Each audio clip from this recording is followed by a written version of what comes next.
요한복음 12장 9절에서 19절입니다. 요한복음 12장 9절에서 19절. 제 성경이 신약성경 167쪽입니다.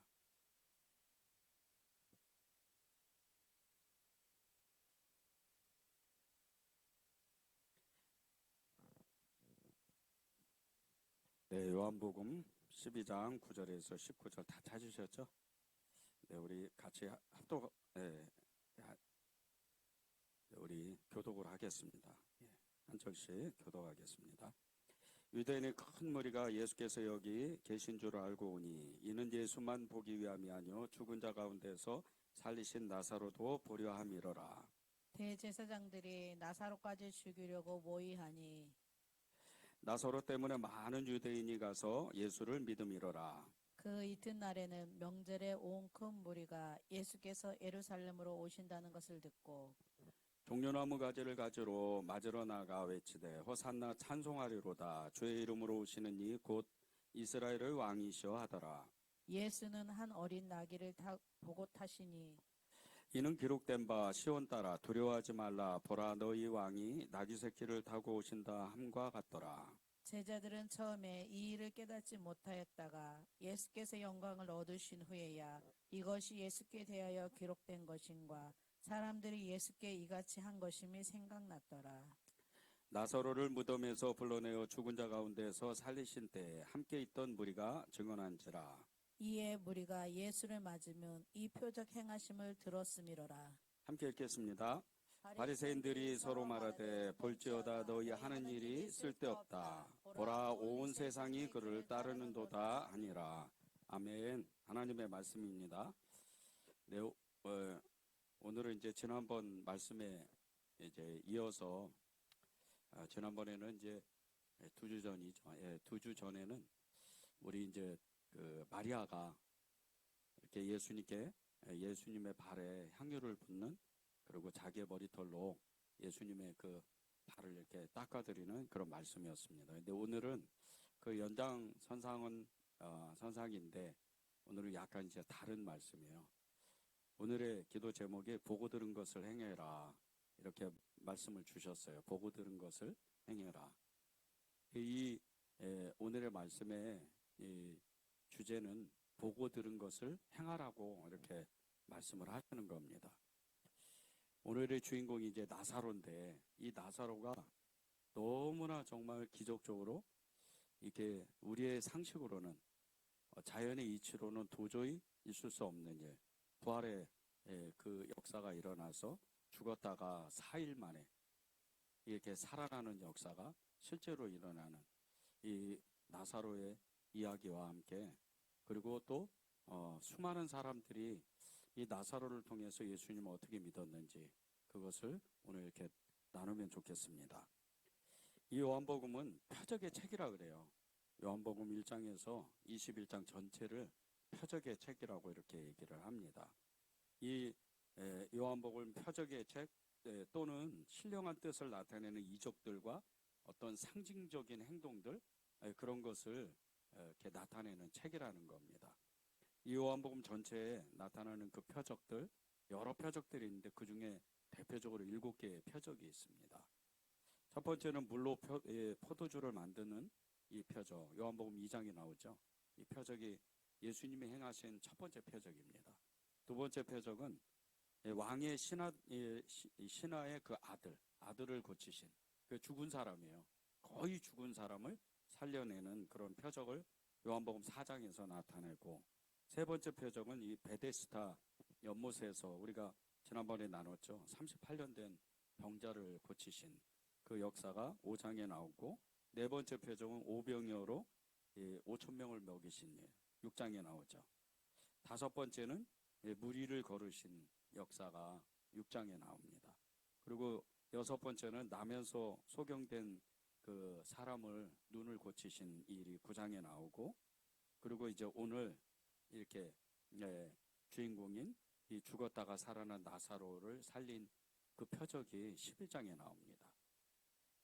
예수님께서 이렇게 표적들을 나타내신 요한복음에서 이 요한복음의 책이 표적의 책인데 이 표적을 나타내신 이유가 있습니다.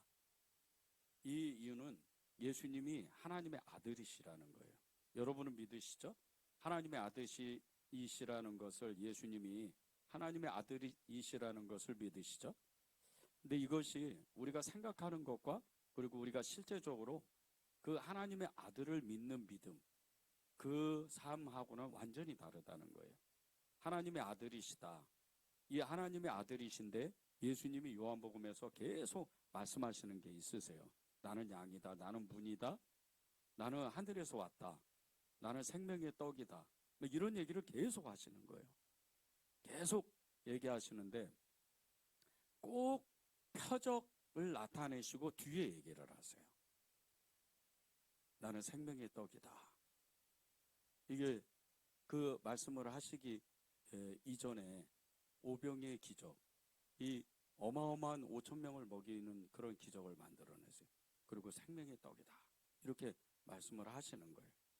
그런데 그때는 제자들이 그 예수님이 기적을 행하시고 표적을 행하시고 예수님이 나는 누구다, 나는 이런 존재다, 이거를 말씀하실 때 몰랐어요. 제자들이 그 뜻이 무슨 뜻인지를 몰랐습니다. 그리고 부활하신 예수님을 만나고 나서 그게 어떤 뜻인지를 알게 된 거예요.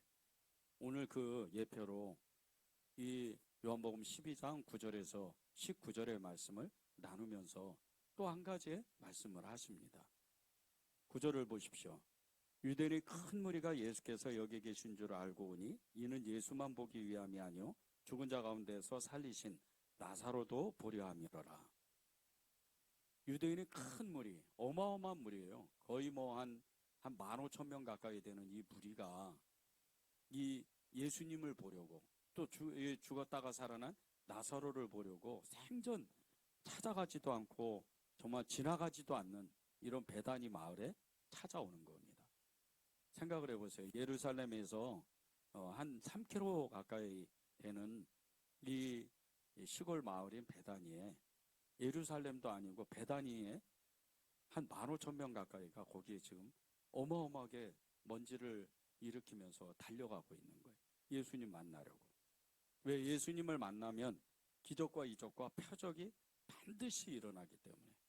그리고 그 표적의 증거가 지금 그곳에 가면 나사로가 있다는 이야기를 소문을 들었기 때문에 그곳으로 지금 어마어마하게 몰려가는 거예요.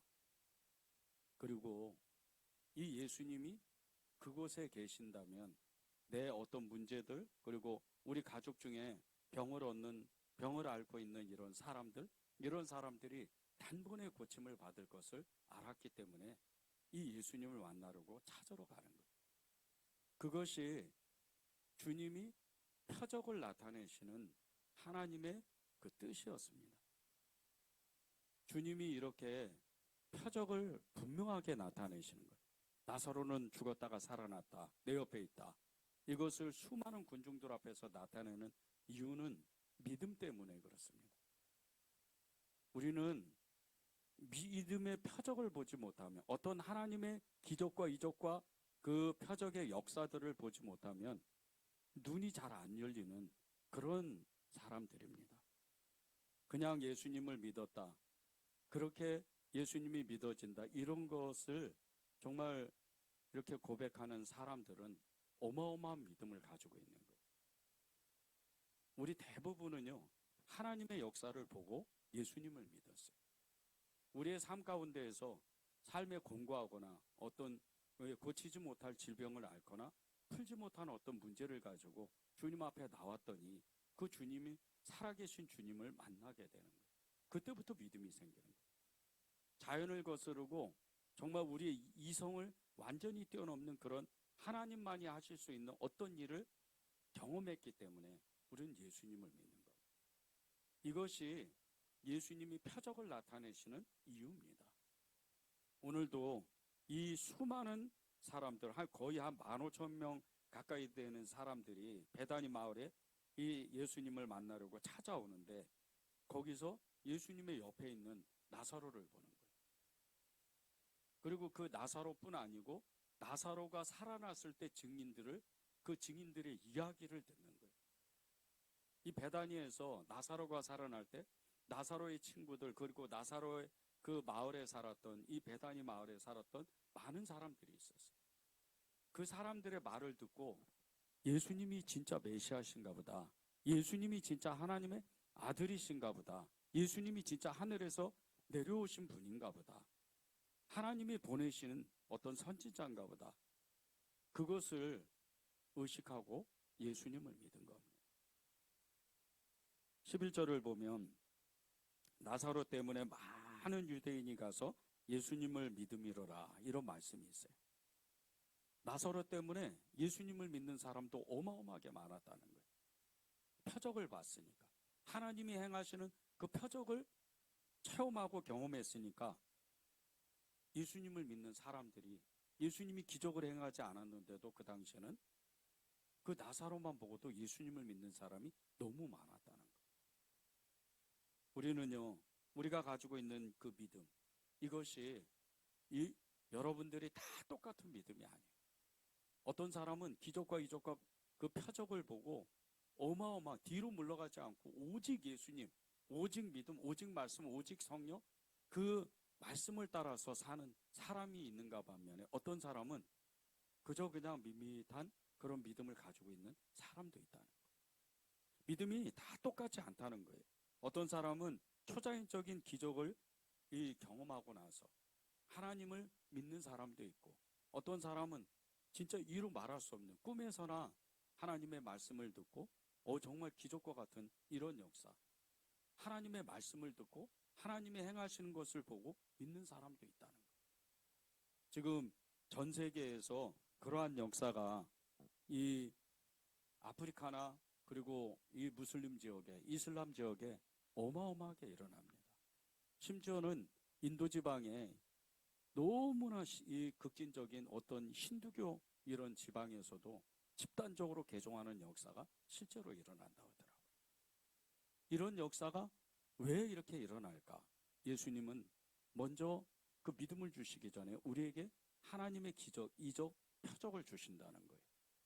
이 이적과 기적과 표적이 너무 거기에 치우치면 정말 이렇게 왜곡된 믿음을 우리가 정말 치우칠 수 있지만 우리는요, 살아계신 예수님을 만나는 방법은 하나님의 강력한 임재와 하나님의 살아계심을 우리 눈으로 보아야 돼요.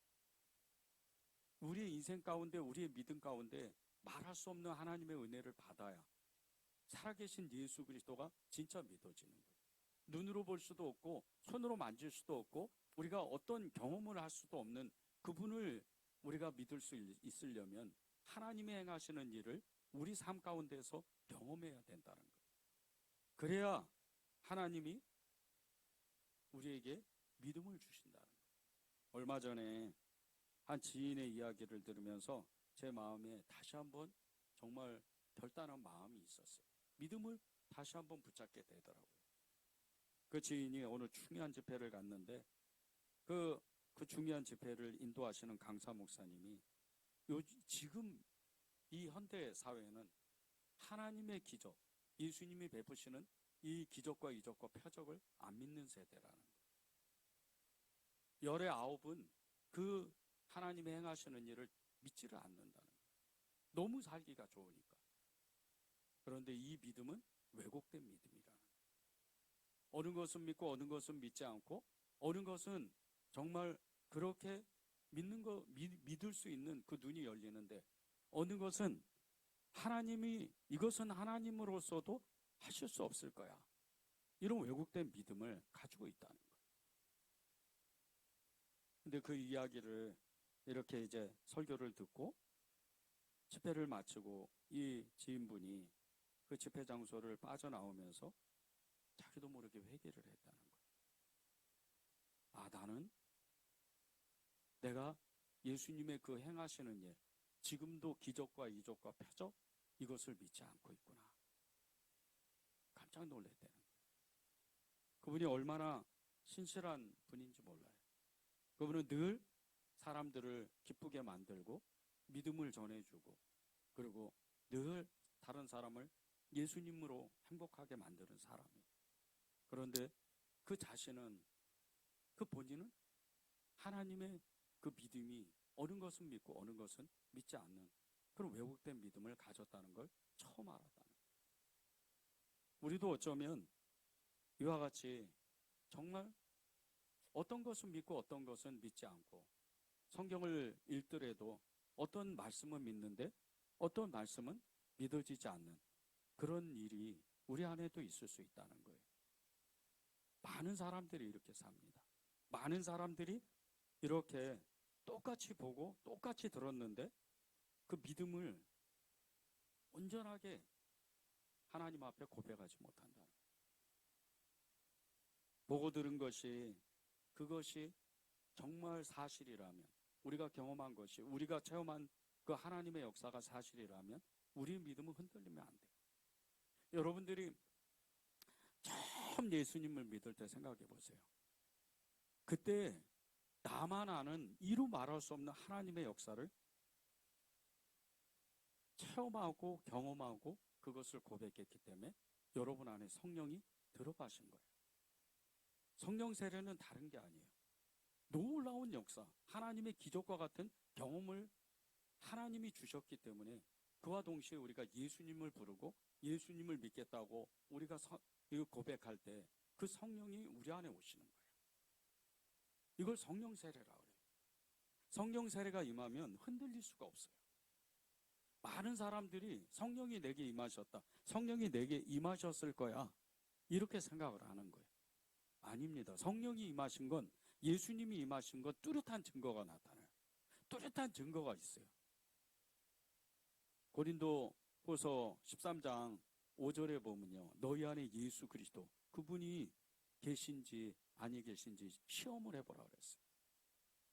예수님이 우리 안에 계신다는 거예요. 그런데 우리 안에 계신 예수님 분명히 계시는데 어떤 사람은 모른다는 거예요. 어떤 사람은 안다는 거예요. 그럴 수가 없다는 거예요. 성령이 임한 사람은 예수님이 자기 안에 계신다는 걸 분명히 아는 사람이에요. 이게 성령 세례입니다. 이게 성령 세례를 받은 사람이에요.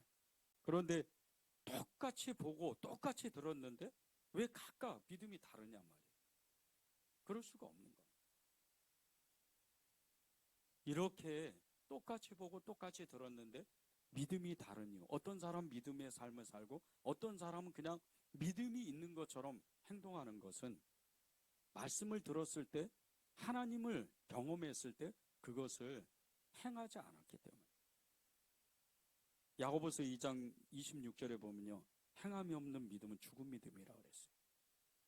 말씀을 들었는데 행동하지 않는 거예요. 말씀을 들었는데 실천하지 않는 거예요. 말씀을 들었는데 순종하지 않는 거예요. 이것은 믿음의 길을 방해하는 겁니다. 믿음을 아예 믿지를 못하게 자기 스스로 장막을 쳐놓는 거예요. 말씀을 들었는데 순종하지 못하고 말씀을 들었는데 행하지 못하고 말씀을 들었는데 그렇게 살지 못한다는 건 내 안에 무언가 장막이 있다는 거예요. 무언가 내 마음에 믿음을 방해하는 가림막이 있다는 거예요. 말씀을 들으면 즉시로 순종을 해야 돼요. 우리의 믿음이 온전해지려면 행함이 반드시 따라와야 되고 그 행함이 하나님의 뜻이 돼야 돼요. 우리가 성령을 체험하고 성령 세례를 받고 예수님보다 앞서가는 것은 말씀을 행하는 게 아니에요. 자기 마음대로 사는 거예요. 그러나 하나님의 말씀을 듣고 성령을 쫓아서 그 말씀대로 살아가는 것. 그러려고 애를 쓰는 것. 그 실패를 경험하고 또 실패를 거듭하는 한이 있어도 우리가 그 말씀대로 살기를 애를 쓰면서 한 발 한 발 따라가는 것은 그것은 믿음의 길을 가는 거예요. 길이요 진리요 생명이 되신 그 예수님, 그분의 길을 가고 십자가의 길을 가고 그 십자가의 그 놀라운 문을 여는 거예요.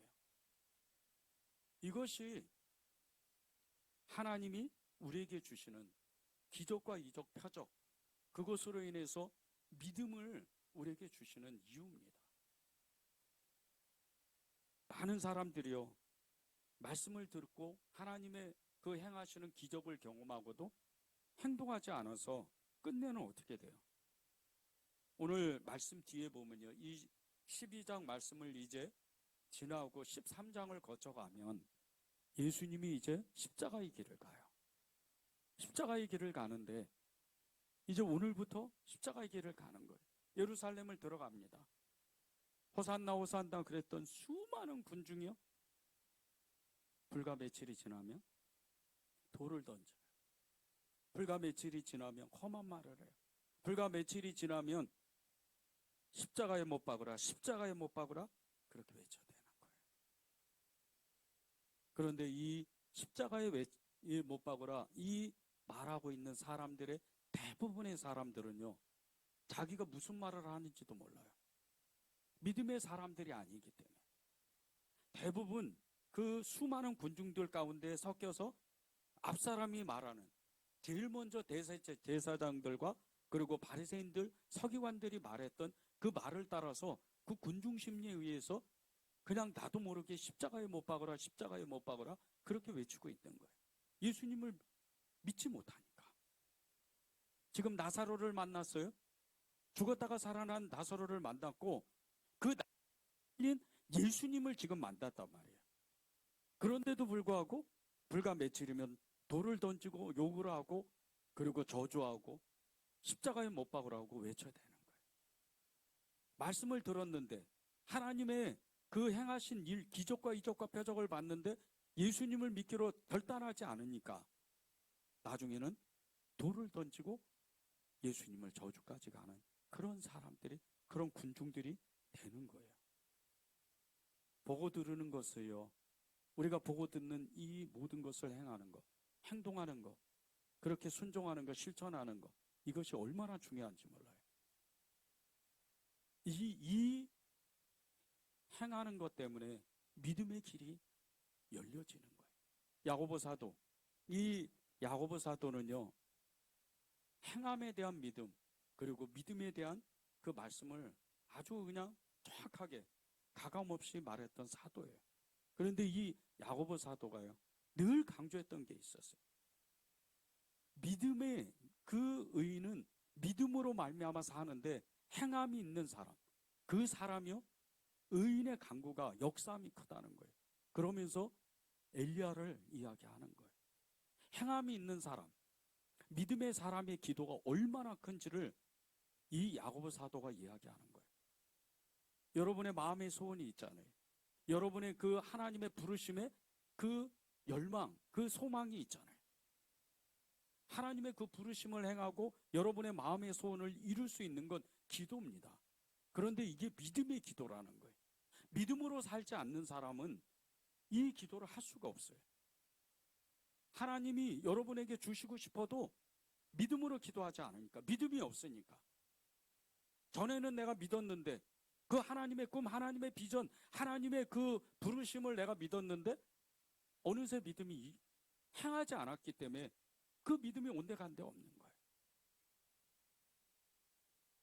여러분에게 하나님이요, 지금도 주님은 어마어마한 믿음을 주시고 그 성령의 능력을 부어주시기를 주님은 기다리고 계세요. 여러분보다 어쩌면 주님이, 성령님이 훨씬 더 그걸 갈망하세요. 믿음으로 행해야 돼요. 믿음으로 순종하고 믿음으로 나아가야 돼요.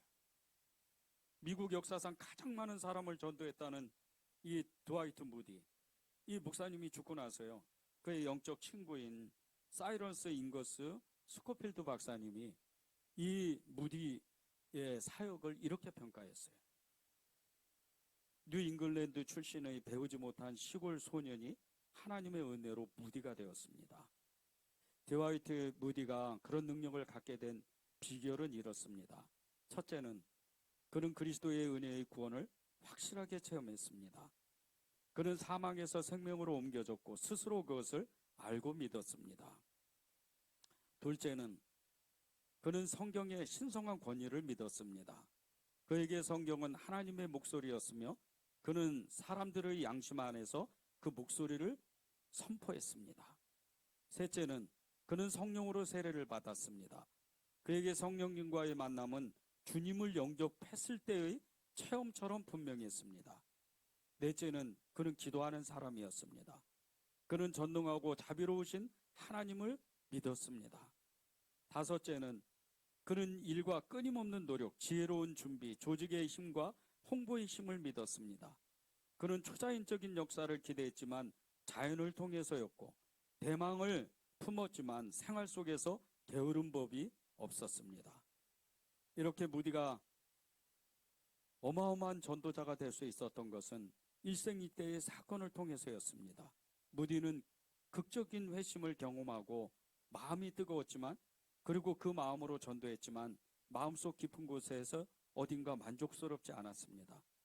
그러던 중에 어느 작은 교회 주일학교에서 설교를 해달라는 부탁을 받고 말씀을 전하고 나서 다른 곳으로 예배드리기 위해 마차를 옮기기 위해서 마차를 타려는 순간 그에게 한 백발노인이 이렇게 이야기를 했습니다. 젊은 양반, 다른 데서 설교할 때는 성령님께 경의를 표하게. 이 노인의, 백발노인의 이 소리는 무디의 평생의 원천의 힘이었습니다. 무디는요, 진짜 말 그대로 하나님의 말씀의 사람이었어요. 그가 전도자가 될 수 있었던 200만 명이나 넘는 그 수많은 사람을 전도할 수 있는 능력은 말씀이었어요. 그리고 성령이었습니다. 그리고 예수님의 이름이었어요. 그가 말씀을 들으면 그대로 순종해요. 무엇이든지 어느 상황이든지 어떤 사람을 만나도 어떤 상황에 처해도 어느 도시에 가도 하나님의 말씀이 임하며 순종하는 사람이었어요. 그것이 성령 안에서 이루어진 거예요. 그는 성령 세례를 받았다고 그랬어요. 성령 세례가 어떤 세례입니까? 성령 세례는요, 그 사람을 완전히 사로잡는 거예요. 여러분이 성령 세례가 임했다면 여러분은 예수님의 손 안에 완전히 사로잡혀야 돼요. 주님이 A라면 A고 B라면 B가 되는 거예요. 왼쪽으로 가라면 가고 오른쪽으로 가라면 가야 되는 거예요. 이게 성령의 사람이에요. 이게 성령 세례를 받은 사람이에요. 초자연적인 역사를 경험했던 이 무디, 그 다음에 하는 일이 뭐예요? 그의 성실함이었어요. 끊임없이 순종했어요. 끊임없이 열심히 살았어요. 그런데 그 역사가, 그 성령의 어마어마한 역사가 그에게 부어지니까 하나님의 그 영광의 일들이 드러나기 시작을 하는 거예요. 어마어마한 능력이 그 손 안에, 그의 입술에, 그의 사역에 나타나기 시작하는 거예요. 여러분이 여러분의 삶에서요, 여러분의 삶을 뛰어넘을 수 있는 것, 여러분의 삶을 여러분의 손에서 주락펴락 할 수 있는 그 능력, 그것은요, 성령에 의지해야 돼요. 그것은 예수님 안에서 여러분이 믿음으로 살아야 돼요. 말씀으로 살아야 됩니다. 그래야 그 능력이 나타나는 거예요. 무디가 그랬던 사람이에요. 무디는 끊임없이 하나님께 말씀을 드리려고 애를 썼고 순종하려고 결단을 했어요. 예수님처럼 그렇게 끊임없이 말씀 앞에 섰습니다. 예수님도 하나님 아버지가 말씀하시는 것을, 그 하나님 아버지가 보여주신 것을 보고 듣고 순종했던 분이에요. 요한복음 5장 19절입니다.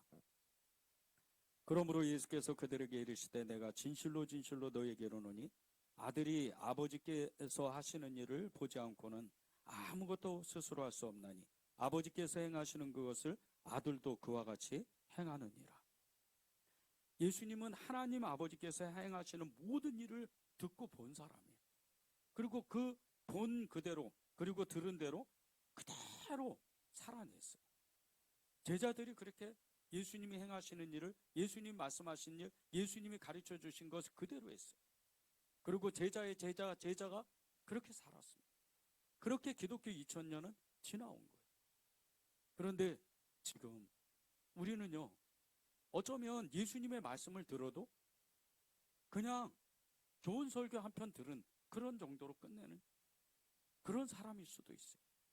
많은 사람들이 목사님의 말씀을 들으며 은혜를 받았대요. 그리고 또 유튜브를 찾아다니면서 그런 말씀들을 또 들어요. 은혜를 받았대요. 변화가 없어요. 은혜 받은 게 아니에요. 은혜는 그런 게 아닙니다. 하나님의 은혜는, 은혜가 임하면 사람이 변하게 돼 있어요. 하나님의 은혜는 주권적인 거예요.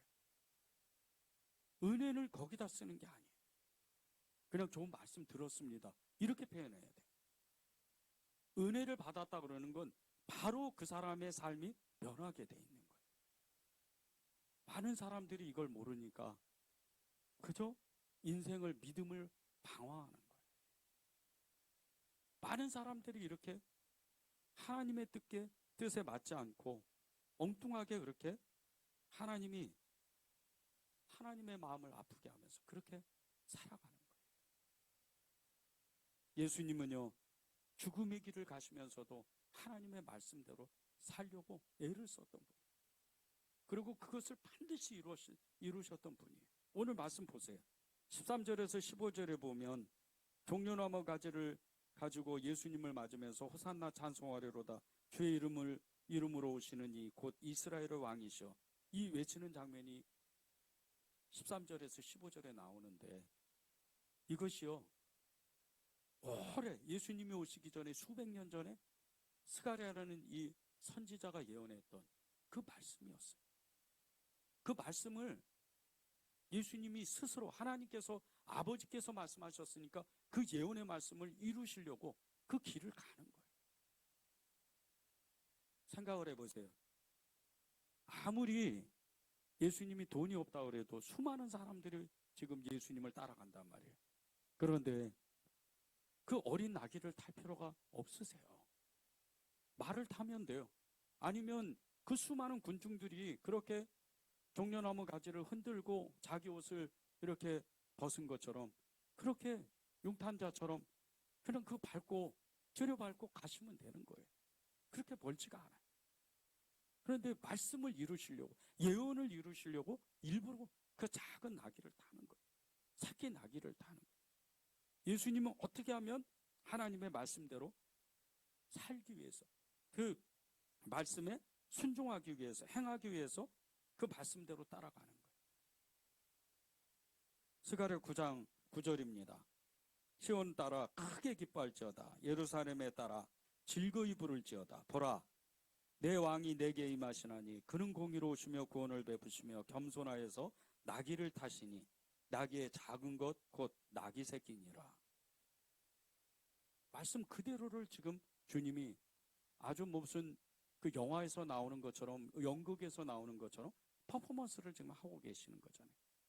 그대로 연극장에서 그 정말 그대로 그 배우들이 한 것처럼 행동하시잖아요. 어느 하나 빠지지가 않아요. 시온 따라 크게 기뻐할지어다. 예루살렘에 따라 즐거이 부를지어다. 군중들이 지금 시온의 그 백성들, 그 예루살렘의 백성들이 지금 호산나 찬송하리로다 하면서 종려나무 가지를 흔들잖아요. 보세요. 내 왕이 임하시나니 그는 공의로우시며 구원을 베푸시며 겸손하여서 나귀를 타시나니. 나귀 새끼다. 왕이 오시는 거예요. 이스라엘의 왕. 그대로 시원하시는 거예요. 말씀대로 행하셔야 되니까. 어찌 보면요, 이 나귀를 타고 예루살렘에 들어가는 모습을 우리가 잘 보면요, 군중을 빼고 예수님 혼자 가신다고 생각을 해보세요. 너무나 우스꽝스러운 이솝우화 같은 일이에요. 사실은 아주 작은 나귀잖아요. 사람이 겨우 한 사람이 올라타는 거예요. 그런데도 이사야와 같이, 그렇게 예레미야와 같이 순종하는 거예요. 하나님의 말씀을 이루어야 되니까. 우리가 말씀의 행간을 보고 말씀의 그 배경을 보면요, 하나님이, 예수님이 얼마나 하나님을 사랑하고 그 말씀대로 살기를 얼마나 애쓰셨는지를 금방 알 수가 있어요. 하물며 우리가 하나님의 말씀대로 그 말씀을 듣고 그 말씀을 가르침을 받았고, 그리고 예수님이 행하신 나의 삶에서 기적과 이적과 표적을 행하신 그 하나님의 그 놀라운 역사, 성령의 그 어마어마한 역사를 체험하고도 우리는 우리 마음대로 산다는 거예요. 그렇게 하면 안 돼요. 정말 하나님의 우리에게 그 말씀이 사실이라면, 그 말씀이 실제라면, 그 예수님이 우리에게 정말 구주가 되시고 나의 삶을 완전히 주장하시는 주인 되신다면, 왕이시라면 그분을 절대적으로 신뢰하고 따라가고 순종해야 된다는 거예요. 이 지금 요한복음 12장 13절에서 15절, 스가랴 9장 9절 이 상황은요, 사실 옛날, 그 오래된 옛날에 과거형으로 이 말씀을 하는 게 아니에요. 현재형입니다. 예수님 당시에 보세요. 수백 년 전에 스가랴 선지자가 선포했던 거예요. 그런데 예수님이 그것을 수백 년이 다시 와서 시간을 땡겨서 그것을 그대로 시원해요. 지금 우리가 성경을 피면요, 과거형이 아니에요. 현재형이에요. 모든 게 지금 나한테 주님이 말씀이 육신되어 오신 예수 그리스도가 나에게 말씀하시는 거예요. 여러분 한 사람 한 사람에게 여러분의 그 성품과 여러분의 기질과 여러분의 그 마음의 어떤 소원들, 그런 것을 다 맞춰서 하나님 말씀하시는 거예요. 다 똑같지가 않아요. 하나님 말씀이 임할 때 사랑하라 그러면 여러분의 그 마음의 크기에 따라서 이만큼 사랑해라, 이 정도 사랑해라, 이 사람 사랑해라, 그렇게 얘기를 하지 온 인류를 사랑하라 이렇게 말씀하신 적이 없어요. 그렇게 온 인류를 사랑하라 그런 정도면 그 부르심이 특별해야 돼요. 어디 순교자나 정말 이렇게 오지로 들어가는 선교사나 이런 분들이에요. 태생적으로 사랑이 많거나 그 부르심이, 그런 사랑의 은사가 있거나 그런 사람들입니다. 여러분에게는 그런 사랑을 요구하지 않으세요. 그저 나의 가족, 나하고 좀 버겁고 힘든 이 사람들, 그런 사람들을 품으라는 거예요. 원수도 사랑하라는 거예요. 그런데 우리의 원수가 우리를 죽이는 사람들이 아니잖아요. 나를 힘들게 하는 사람들. 말씀을 어렵게 생각하면 안 돼요. 그저 순종하라. 여러분이 왜 순종을 못 하시는 줄 아세요? 여러분의 기준들이 있기 때문이에요. 하나님은 기준이 없으세요. 여러분이 세운 기준 때문에 순종이 안 되는 거예요. 이것 때문에 안 돼, 저것 때문에 안 돼, 이 사람 때문에 안 돼, 저 사람 때문에 안 돼. 그런 기준들이 있어서 순종이 안 되는 거예요. 하나님의 말씀을 들으면 바로 순종하게 돼 있어요. 성령의 사람은 그렇습니다. 더군다나 성령 세례를 받은 사람은 그렇게 하나님의 뜻을 행하는 사람들이에요. 제자들이 처음에는 그 예수님이 말씀하시는 것을 몰랐어요. 행하시는 것을 몰랐어요. 이 스가랴 9장 9절의 이 말씀이 어떤 뜻인지도 몰랐어요. 나중에 압니다, 제자들. 부활하신 예수님을 만나고 나서 그때 그 뜻을 아는 거예요. 주님의 마음이 이런 거였구나. 주님의 말씀이 이런 거였구나. 16절을 보세요. 제자들은 처음 이 일을 깨닫지 못하였다가 예수께서 영광을 얻으신 후에야 이것이 예수께 대하여 기록된 것인가, 사람들이 예수께 이같이 한 것임을 생각나더라. 그때 생각이 나는 거예요. 예수님 부활하시고 생각이 나는 거예요. 주님 말씀. 아, 그때 그 말씀이, 그 행동이, 그 행함이 그런 뜻이었구나. 예루살렘에 이스라엘의 왕이 들어가시는 거예요. 그래서 그 들어가셨기 때문에 예수님이 십자가에서 돌아가실 때 세 가지 언어로 유대인의 왕이다 이렇게 펴로 거기다가 십자가 위에 걸잖아요. 유대인의 왕으로 죽으신 거예요. 헬라어로, 아람어로, 히브리어로 거기다 써놓는 거예요. 예수님은 죽으시기까지 하나님의 말씀을 행하는 거예요. 아니, 부활하시기까지 하나님의 말씀대로 그대로 가시는 거예요. 우리가 왜 하나님의 말씀을 그대로 순종해야 돼요? 이적과 기적과 표적을 보고도 그 말씀을 살아내지 못한다면, 하나님이 주시고자 하고는 우리에게 축복하시고자 하는 그 어마어마한 일들을 정말 한 번도 경험하지 못하고 그냥 그랬다더라 이렇게 지나가고 말 수도 있다는 거예요. 16절의 끝에 보면요, 생각나더라 이 말씀이 있는데, 이 말씀은요 아까도 우리가 나눈 것처럼 어디 먼 미래에서 이렇게 될 거야 그렇게 막연하게 우리가 생각하는 말씀이 아니에요. 지금 우리가 생각이 나야 돼.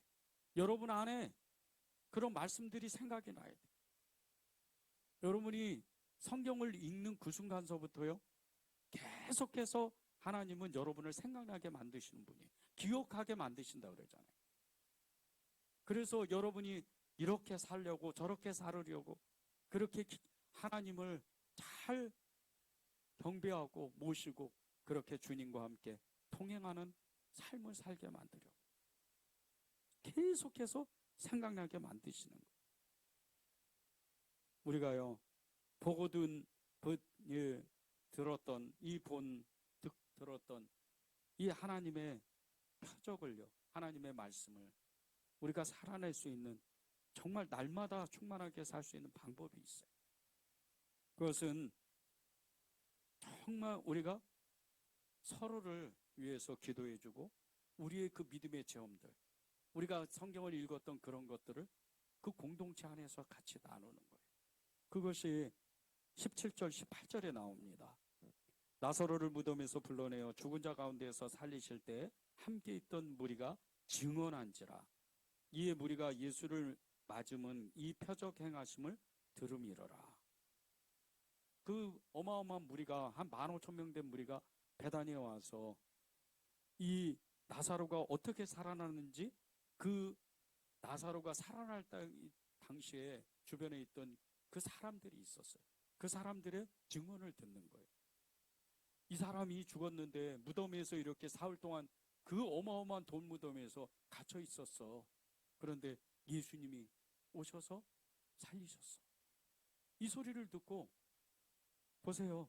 18절에 그 이에 무리가 예수를 맞으면 이 표적 행하심을 들음이러라. 예수님을 믿었다는 거예요. 근데 들었기 때문에, 하나님의 표적을 행하신 걸 들었다는 거예요. 증인이 있었다는 거예요. 여러분들이 이제 속회로 모이고 예배로 모이고 또 기도의 모임으로 모이고, 그리고 이제 개인적으로 여러분이 이렇게 한 사람씩 두 사람씩 모여서 예수님에 대해서 얘기하고 교회에 대해서 얘기하고 여러분의 삶에 하나님이 행하시는 일들을 나눌 때 이게 아무것도 아닌 것 같죠? 어마어마한 능력이에요. 어제 예수님이 그렇게 자는데, 또 성경이 읽는데, 또 기도하는데 어떤 말씀을 주셨어요.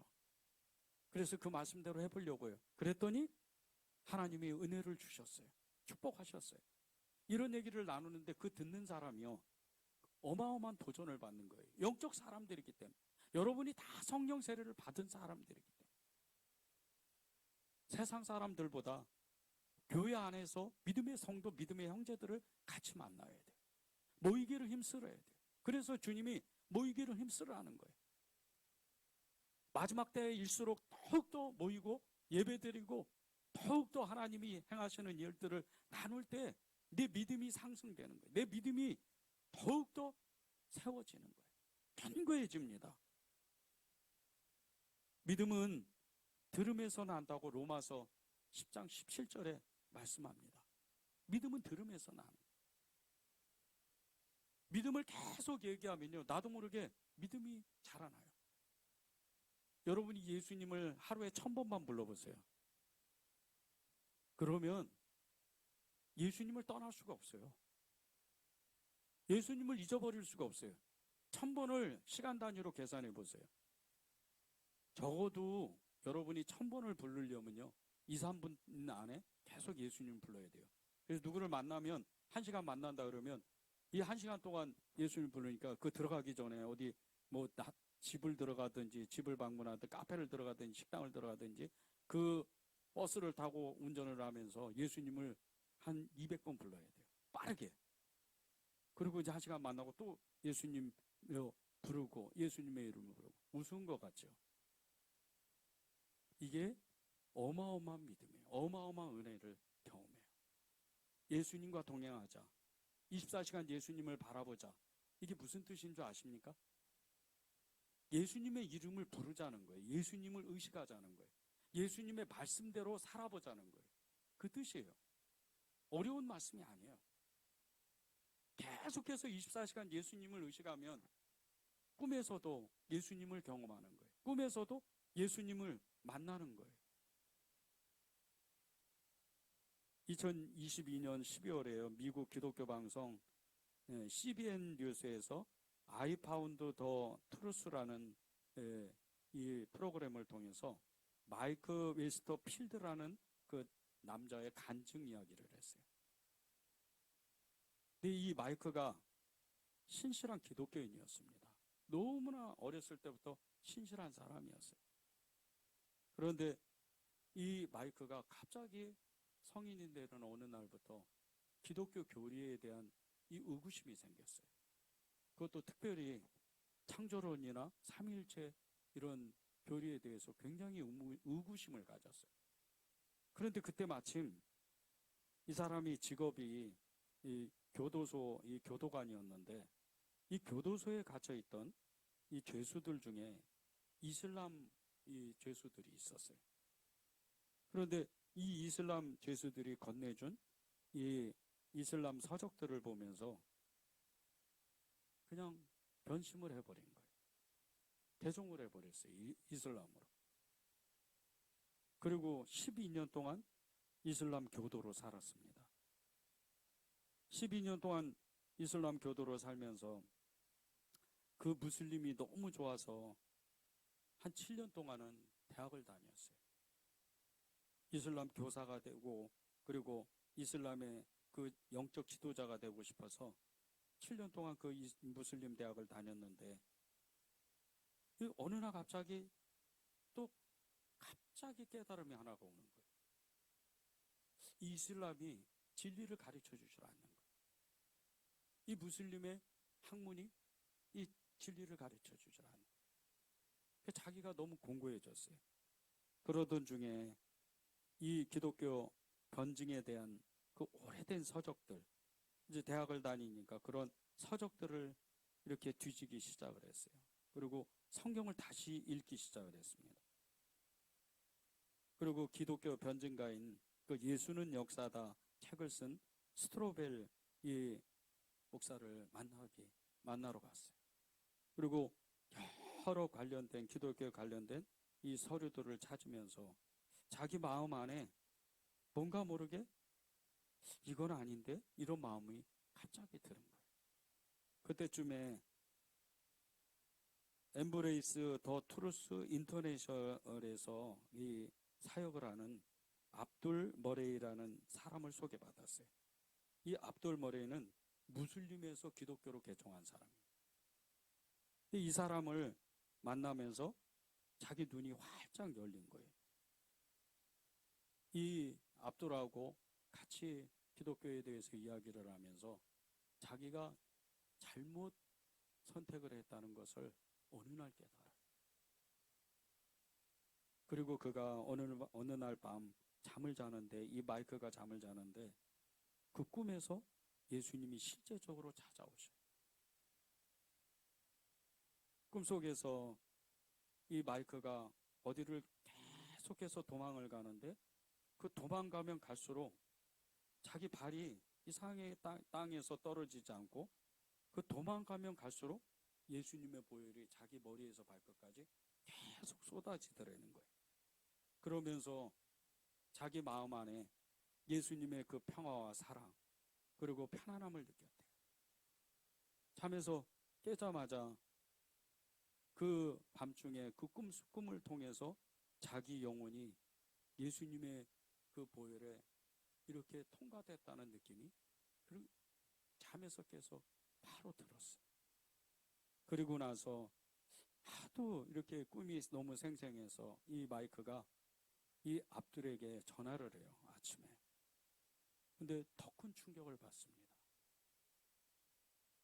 이 압둘이 마이크를 위해서 그 압둘의 동료였던 조시 맥도웰이라는 사람과 정말 어마어마한 기도를 하는 거예요. 너무 정확하게. 이 마이크가 꿈속에서 예수님을 만나기를 기도합니다. 그 시간에. 그리고 예수님을 만났어요. 어마어마한 기적이죠. 이루 말할 수 없는 놀라운 영적 체험이에요. 기도한 사람도 그렇고 이 마이크 당사자도 그렇고 너무 놀라운 체험. 그리고 바로 이 마이클은 진정한 회심을 경험해요. 성령이 바로 성령 세례가 임합니다. 그리고 그의 삶이 이제 완전히 변해요. 우리가요, 하나님의 그 말씀을 듣고 증언을 듣고 기적을 체험하고 표적을 체험하고 여기서 끝나면 안 돼요. 하나님이 표적을 주시는 건요, 반드시 믿음의 그 역사가 따라와야 돼요. 17절 18절을 제가 다시 한번 읽겠습니다. 나사로를 무덤에서 불러내어 죽은 자 가운데에서 살리실 때 함께 있던 무리가 증언한지라. 이에 무리가 예수를 맞으면 이 표적 행하심을 들음이러라. 증언을 했다는 거예요. 여러분의 그 마음속에 여러분의 영혼이 여러분의 육신에게 우리의 몸이 혼과 영과 그 육이 있잖아요. 항상 이야기를 해요. 나한테. 예수님은 나와 함께 계신다. 나는 믿는 사람이다. 영혼이 육신을 깨워야 돼요. 영혼이 정신 세계를 지배해야 돼요. 혼이 영을 지배하게 만들면 안 돼요. 늘 예수님의 사람이다. 나는 예수님 믿는다. 난 예수님의 말씀대로 사는 사람. 이걸 고백하는 거예요. 그리고 공동체 안에서 그걸 고백하는 거예요. 그리고 나누고 서로를 위해서 뜨겁게 기도하는 거예요. 요한복음 3장에 보면요, 영생을 얻기 위해서 예수님을 찾아온 니고데모 이야기가 나오는데, 이 니고데모는요, 단 한 번의 그 하나님의 말씀에 은혜를 받아서 완전히 변화된 사람. 요한복음 3장 11절입니다. 진실로 진실로 내게 이르노니 우리는 아는 것을 말하고 본 것을 증언하노라. 그러나 너희가 우리의 증언을 받지 아니하였도다. 아까 마이크가 삼위일체론에 대해서 너무 이렇게 의구심을 갖고 예수님을 떠났다 그랬잖아요. 지금 이 니고데모가 체험한 게 뭔지 아십니까? 니고데모가 예수님을 찾아왔는데요, 밤에 그것도 영생을 얻는 방법이 뭐냐고 그것을 알기 위해서 찾아와요. 근데 예수님 엉뚱한 말씀을 하세요. 네가 성령으로 거듭나지 않으면 영생을 얻지 못한다는 거예요. 그런데 보세요. 성령으로 난 사람이 따로 있고 육으로 난 사람이 따로 있는데, 오늘 11절에서 결론처럼 예수님이 니고데모에게 말씀하시는데 딱 이렇게 말씀하시는 거예요. 진실로 진실로. 이 진실로 진실로 이렇게 얘기하는 건 예수님이 아주 중요하다고 말씀하시는 거예요. 그런데 보세요. 내게 이르노니, 이게 예수님이 내가 너한테 이렇게 말씀하셔야 되는데 우리는이라고 복수를 써요. 우리는. 예수님 지금 혼자 계시잖아요. 우리는. 이렇게 말씀하시는 거예요. 우리는. 누구를 말씀하시는 거예요? 지금 예수님이 조금 아까 니고데모에게 알려주신 성령님을 말씀하시는 거예요. 우리는 삼위일체론이잖아요. 우리는 본 것을, 들은 것을 말한다. 아버지 하나님께. 이게 우리가 이렇게 어마어마한 영적인 체험들을 하고 있는 거예요. 여러분은요, 지금 예수님께 이 하나님의 말씀을 듣지만 동시에 똑같은 방법으로 성령님께, 아버지 하나님께 말씀을 듣는 거예요. 이거보다 더 어마어마한 표적이 이보다 더 어마어마한 능력이 어디 있냐는 거예요. 이보다 더 기적이 어디 있어요? 이보다 더 이적이 어디 있어요? 이적과 표적과 능력, 이것은요, 주님이 우리에게 이미 말씀하셨다는 거예요. 아는 것을 말하고 본 것을 증언하신다.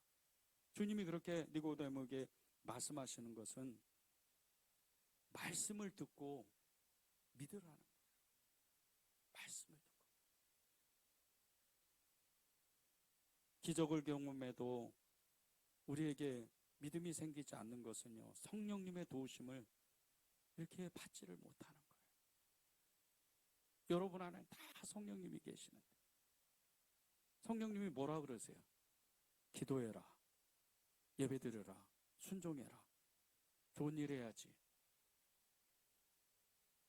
거의 다 그래요. 사랑하라.